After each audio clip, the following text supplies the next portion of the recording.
Hello, everybody. So, as Peter said, I get the pleasure of doing the lesson today and kind of focusing on chapters 4 and 5 of the book, Gentle and Lowly, that we've been going through. And I think it's been a great experience for me. I've really enjoyed it so far, just the idea of looking at, the heart of Jesus, looking at how does he see me and all of my sin, anxieties, insecurities, all of that. These kind of chapters focus on a lot of the book of Hebrews, mostly chapter 4, a little bit into chapter 5. So I thought, given that Hebrews is a lot about how Jesus is the perfect high priest, I'd give maybe a little bit of background on the priesthood and then jump into the scripture from there. But, priests were called to speak to God on behalf of the people. It was the tribe of Levi, so they were Jews, but they were also, called to be from among the people, but also called to be set apart from the people. There were different robes and rules on the clothing that they had to wear, and rituals meant to cleanse them so that they could come into the presence of God. Once a year they would enter into they would cleanse themselves and be able to enter into the Holy of Holies. The very presence of God was there in the room, and they would have to spread blood and do a sacrifice for the sins of the people, to be able to intercede, to God on our behalf, on the people's behalf through that blood. The book of Hebrews is constantly talking about how Jesus is the perfect high priest, because he lived without sin. He didn't need to, sacrifice just to be able to come into the presence of God. He is God. He was both, fully God and fully man. Both from, he lived as a human, among the people, among, like we do now, but he was also fully God. And so that idea of he's dealt with the challenges and the temptations of living in the world, but because he was without sin, he is the perfect person to be able to intercede on our behalf, and that he doesn't need to sprinkle the blood of a calf, but he sprinkled his own blood that was shed on the cross. The heart of this lesson in these chapters is Hebrews chapter 4. If you guys want to flip there, that's where I'm going to start. I'm going to read verses 14 through 16 of Hebrews chapter 4.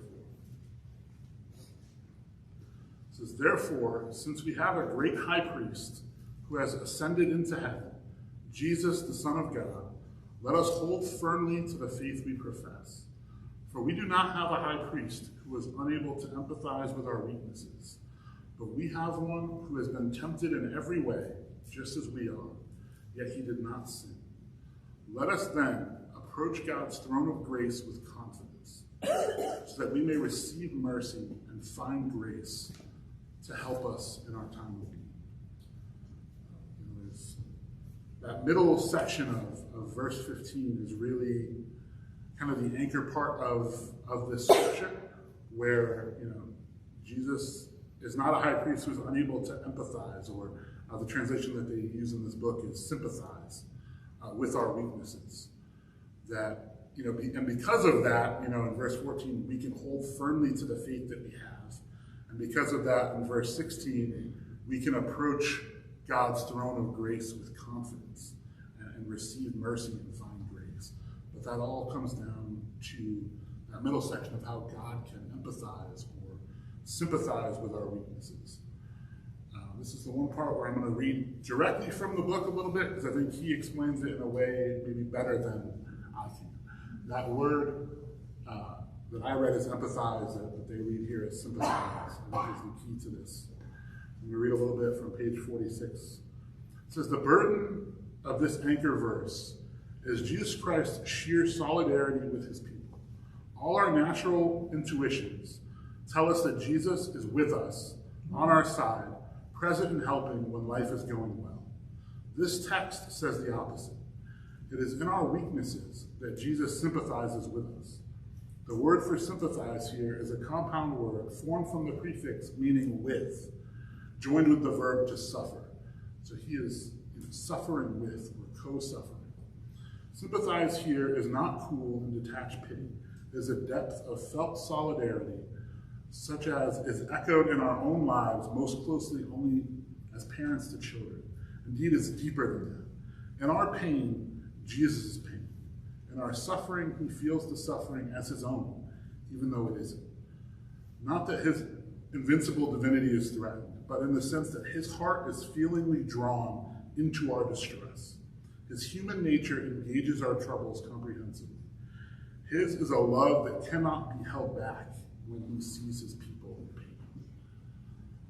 That idea that Jesus suffers with us, that he is drawn to our pain. He sits in our pain with us. That's a powerful thought. It's a powerful feeling, a powerful message. I think that is one of, that type of love makes an impact. And I think that's one of the earliest lessons that I learned as a disciple. I was baptized in the end of September 2006. And in January of 2007, I lost my grandfather. It was the first time in my life I had lost somebody that I was close to. And I remember feeling that love, through that time, both through Jesus directly and through, the brothers that I had in Christ. I remember, there was a campus retreat that the brothers left and came to sit with me, at my grandfather's funeral. They had never met him. They didn't know him. I was relatively new to being a disciple and being in church. So they, some of them didn't even know me that well. But they came and they just sat with me. They suffered with me. They, prayed with me. They were just I felt that love that is being described here, through their imitation of Christ. They were striving to, like Jesus, come and, suffer with me. And that was 17 years ago, almost to the day. He passed away January 29th, which is tomorrow.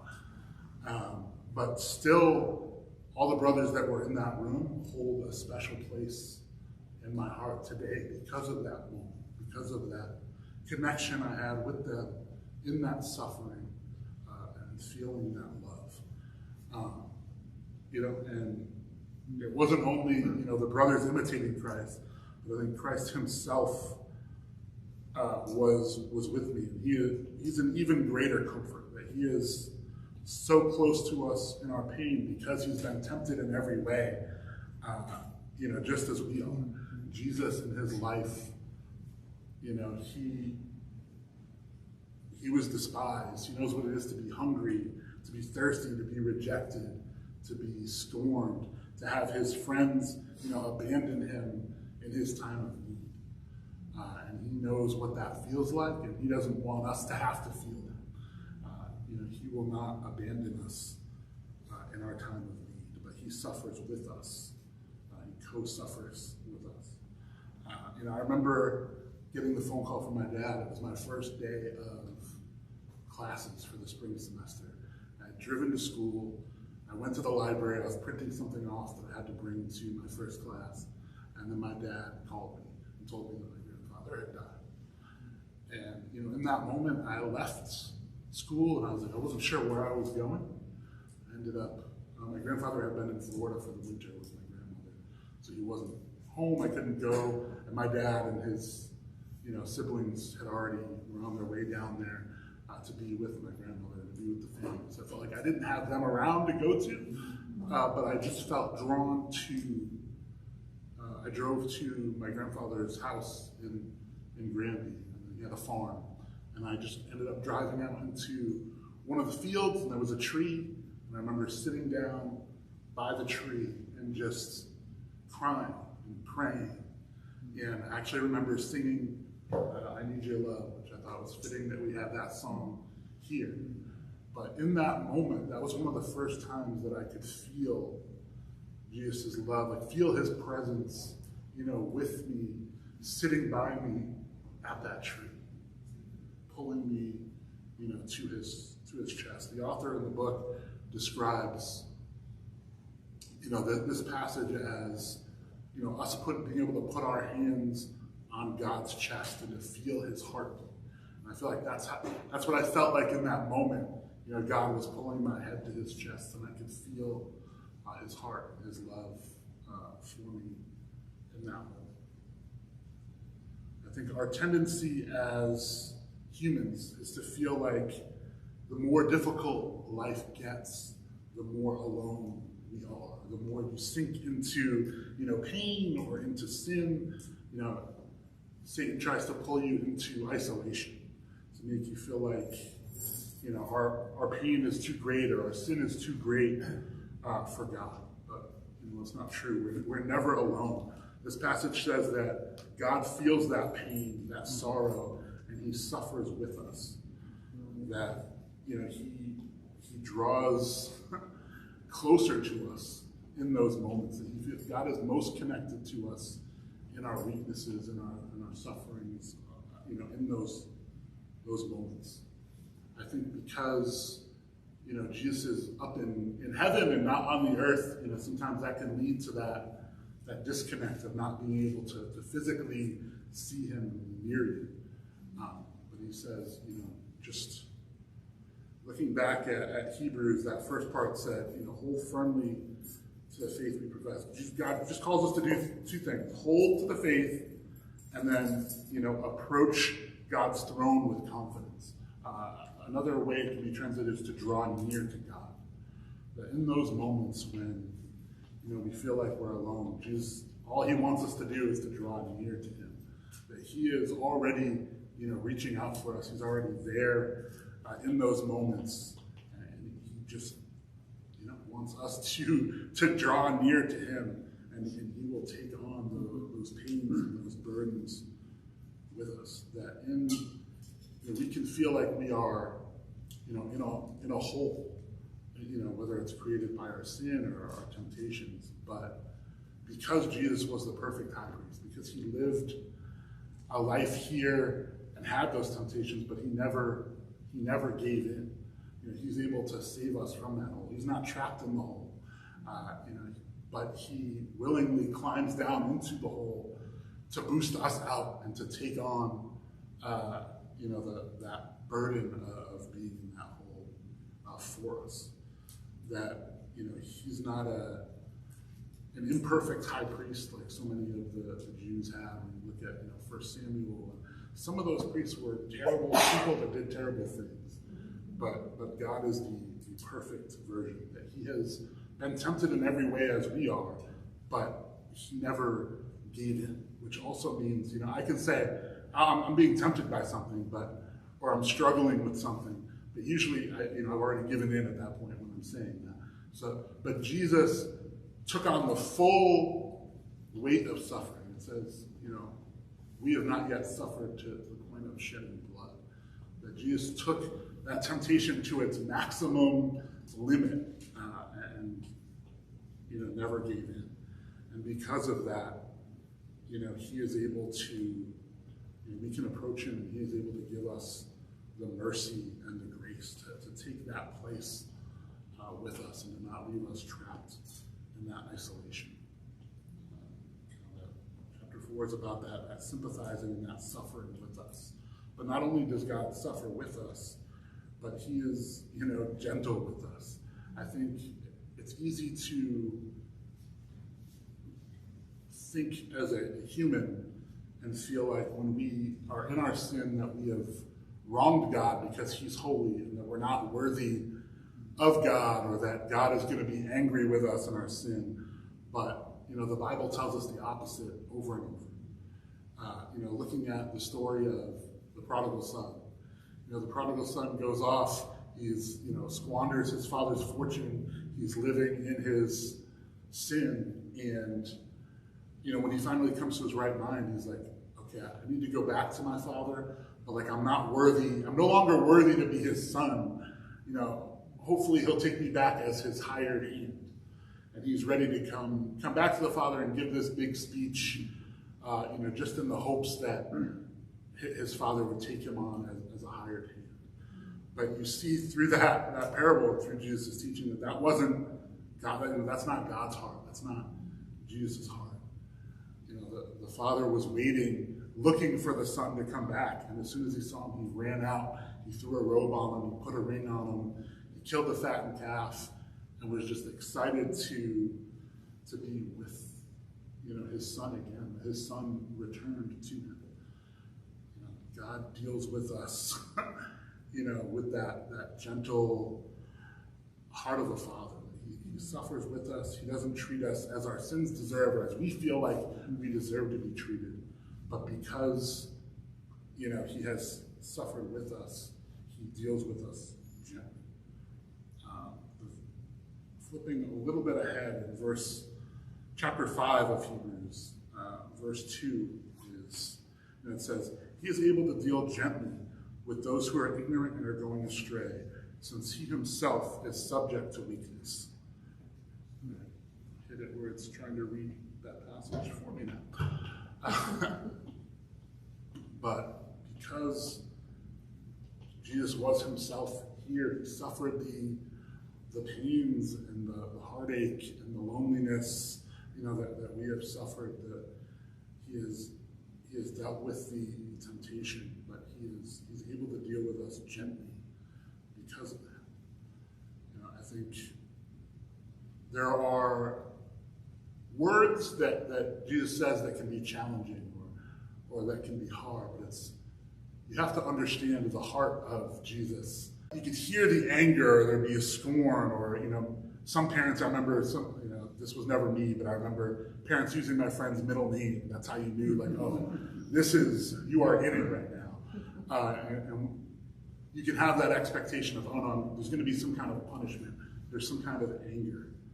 But there are also moments when, as a child, even if you were doing something you shouldn't have done, but you end up hurting yourself as a result.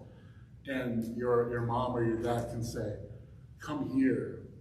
But in a totally different, like you can feel the gentleness, it can come with an embrace where, you run up and you hug them and they pick you up into their arms and, make you feel safe. And you can feel the gentleness in that moment. It's the same word, it's come here, but two totally different ways of it being communicated. When you understand the heart of God, and you can see the way God is communicating to us in those moments. And I think just being able to read this passage and read these chapters has helped me to connect with the heart of God and the communication of God, so that in those moments when we feel like we deserve anger or we deserve that wrath, we can understand that that's not God's intention. When we fix our attention on, our sin, it creates that separation feeling of God. We see the wall that we've put up, and that's what we focus on.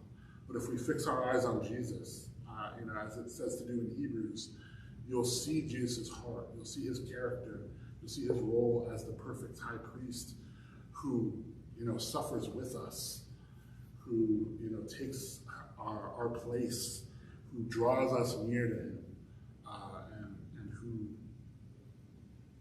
ultimately deals with us gently.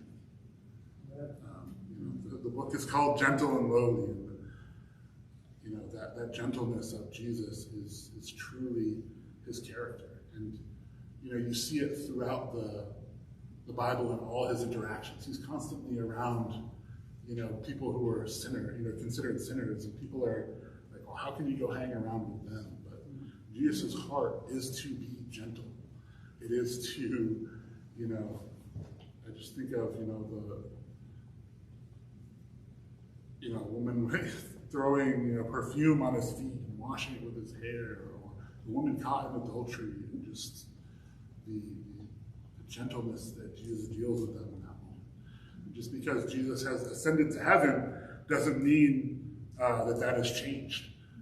In fact, it means we have all the more confidence to be able to draw near to God, to be able to approach God's throne with grace. And that passage in Hebrews 4 that I started with, it ends with, so that we may receive mercy and find grace to help us in our time of need. That, if you have that feeling of isolation or undeservedness, it's a lie. This passage says, you come to God, you will find mercy, and you will receive. You will receive mercy, and you will find grace. And that is the true heart of Jesus. That's what I wanted to share with you today. Amen. I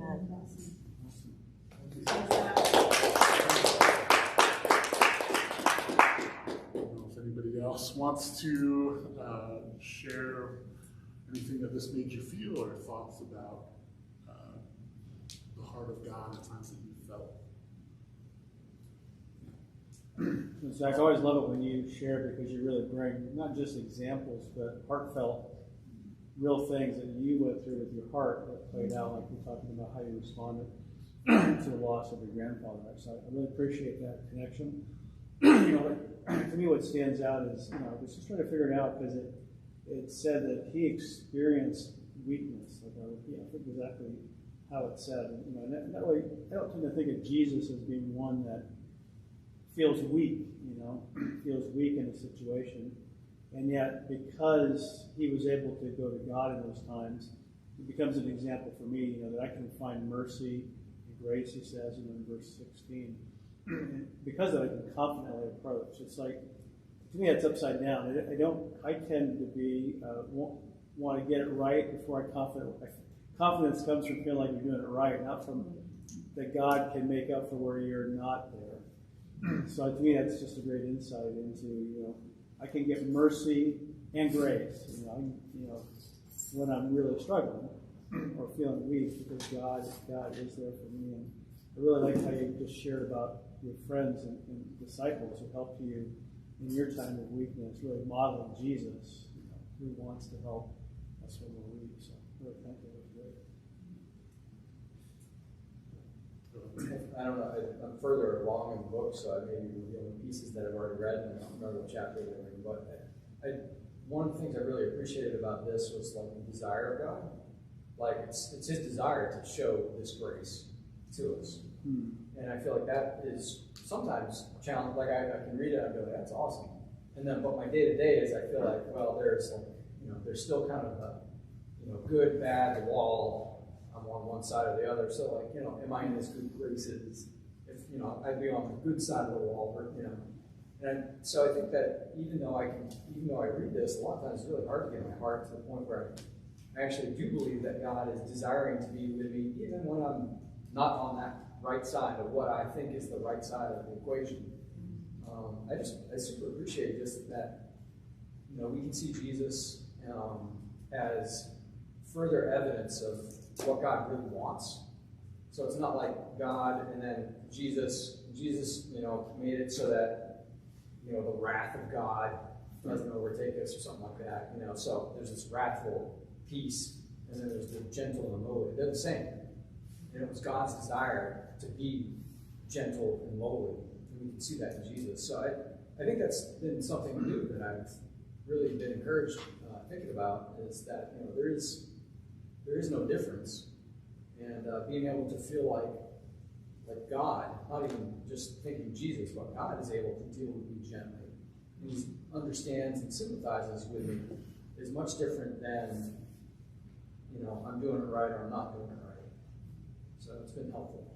Yeah. It's not even that he's able to deal with us that way, but it's like that it's his desire, it's his joy.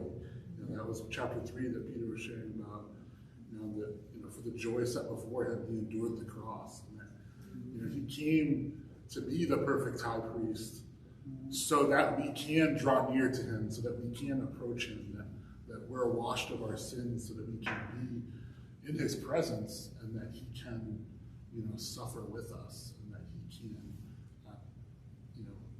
love us and be gentle with us.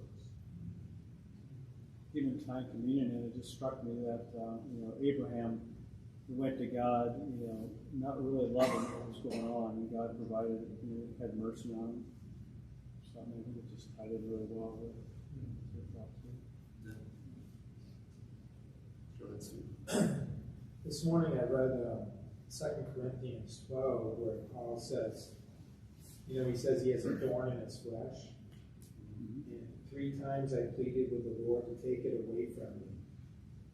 But he said to me, the Lord said to Paul, my grace is sufficient for you, for my power is made perfect in weakness.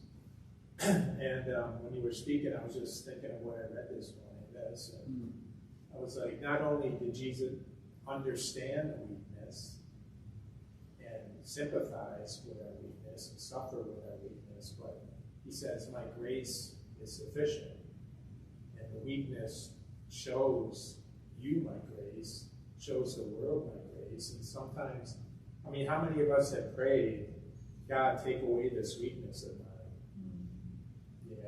And some, 3 times, 4 times, 1,000,000 times, and God doesn't seem to take it away. And I just picture Jesus, this morning when I read it, I picture Jesus talking to me saying, Steve, grace is sufficient for you. That's what it's about. You feel weak, but through this weakness, you'll be strong through my grace. And I appreciate the message. It was awesome. Ties in perfectly with that Hebrews. In our weakness, we hold firm to the faith and draw near to God. He promises that he'll, take our burdens. His yoke is light. Easy. One thing that I was thinking of as you were speaking was that God really demonstrates his power by showing mercy to us. Like, his power is not by how wrathful he can be, but by how merciful he can be. So yeah, that kind of stood out to me, the idea that God wants.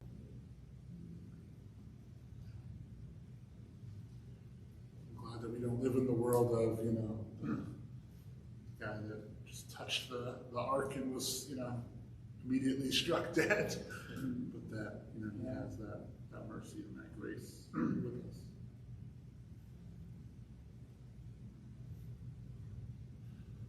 Thank you all. We got one.